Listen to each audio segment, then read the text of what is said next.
YCP అభ్యర్థులకు సంబంధించి మరింత సమాచారం మా ఇన్పుట్ ఎడిటర్ శ్రీహరి అందిస్తారు. శ్రీహరి, యామిని, ఆంధ్రప్రదేశ్ లో అధికార వైసీపీ తమ ఎన్నికల్లో పోటీ చేయబోయేటువంటి అసెంబ్లీ లోక్సభ స్థానాలకు సంబంధించినటువంటి జాబితాను రిలీజ్ చేసింది. గతంలో 2019లో చేసినట్లుగానే ఇడుపులపాయలో వైఎస్ సమాధి వద్ద ప్రస్తుతం ఈ యొక్క పేర్ల జాబితాను కూడా రిలీజ్ చేశారు. అటు ఎంపీల జాబితాని నందిగం సురేష్, ఎమ్మెల్యే సంబంధించినటువంటి జాబితాని గతంలో లాగానే మంత్రి ధర్మాన కూడా చదివి వినిపించినటువంటి పరిస్థితులు మనం చూసాం. అనేక కసరత్తులు, విడతల వారీగా జాబితాలు, ఇన్ఛార్జీలు మార్పులు, కొంతమంది బదిలీలు ఏవైతే చేశాయో వీటన్నిటితో పాటుగా చివరి అంశంలో కూడా పొత్తులు ఖరారయ్యాక కూటమి ఏర్పడ్డ తర్వాత కూడా కొన్ని కసరత్తులు చేశారు. కొంతమందిని మార్చాలనుకున్నారు. కానీ ఈ టైంలో మార్చితే, ఇప్పుడున్నటువంటి పరిస్థితుల్లో మారితే ఒకవైపు కూటమి బలంగా అభ్యర్థుల జాబితాను ప్రకటించడమే కాకుండా ఈసారి గెలుపు దిశగా ముందుకు పోతున్న నేపథ్యంలో కొంతమందిని మార్చాలనుకుని కూడా పాత వారినే కంటిన్యూ చేసినట్లుగా, సిట్టింగులను కూడా కంటిన్యూ చేసినట్లుగా తెలుస్తోంది.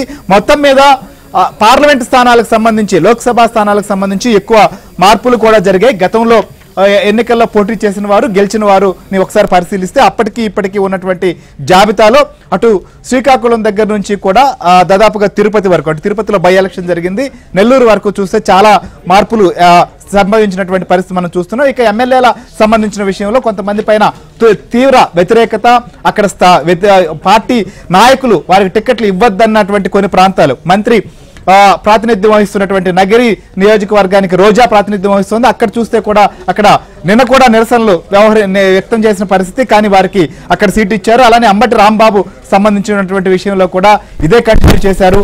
ఇంకా పలు చోట్ల కడపలో ఉన్నటువంటి ప్రొద్దుటూరు సంబంధించినటువంటి అసెంబ్లీ స్థానం పైన కూడా గొడవలు జరిగాయి. చివరికి ఆయన్నే కొనసాగిస్తూ, రాచమల్లినే కొనసాగిస్తూ కూడా నిర్ణయం తీసుకున్నారు. ఈ రకంగా చాలా చోట్ల పార్టీ సంబంధించిన క్యాడర్ కావచ్చు, లేదా అక్కడ ఉన్నటువంటి ఎమ్మెల్సీలో ముఖ్య నేతలు వ్యతిరేకించినటువంటి నేపథ్యంలో కూడా చివరి నిమిషంలో కొంతమందిని మార్పులు చేయకుండా ఆపివేసినట్లుగా, వెనక్కి తగ్గినట్లుగా జాబితాను బట్టి చూస్తే అర్థమవుతోంది. సో కొంతమందిని, ముఖ్యంగా ఇక్కడ చూస్తే సీట్ల సంబంధించి కూడా 50% ఎస్సీ, ఎస్టీ, బీసీ, మైనార్టీలకు కేటాయించినట్లుగా చెప్తున్నప్పటికీ మిగిలిన 100 స్థానాల్లో, జనరల్ స్థానాల్లో ఎక్కువ రెడ్డి సామాజిక వర్గానికే ఇవ్వడం జరిగింది. సొంత సామాజిక వర్గానికి సంబంధించినటువంటి స్థానాలను ఎక్కువగా ఇచ్చారు.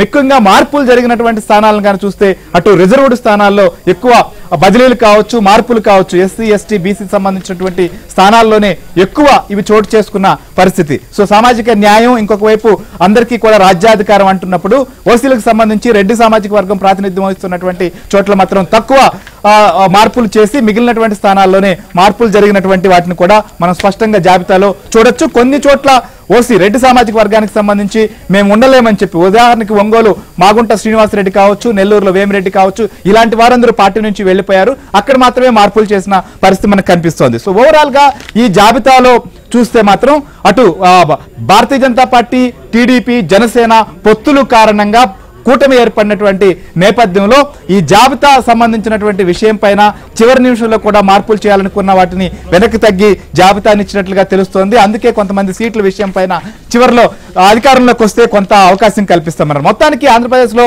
ఈ జాబితా సంబంధించి చూస్తే మాత్రం ఈసారి వైఎస్ఆర్సీపీ గతంలో ఎక్కడైతే రిలీజ్ చేస్తారో అక్కడే రిలీజ్ చేసినప్పటికీ అప్పటికి ఇప్పటికీ చాలా మార్పు కనిపిస్తోంది. అప్పుడున్నటువంటి కాన్ఫిడెన్స్ కావచ్చు, అప్పుడున్నటువంటి ప్రజల్లో ఉన్న పరిస్థితి కావచ్చు, ఇప్పుడైతే మాత్రం స్పష్టంగా కనిపించట్లేదు.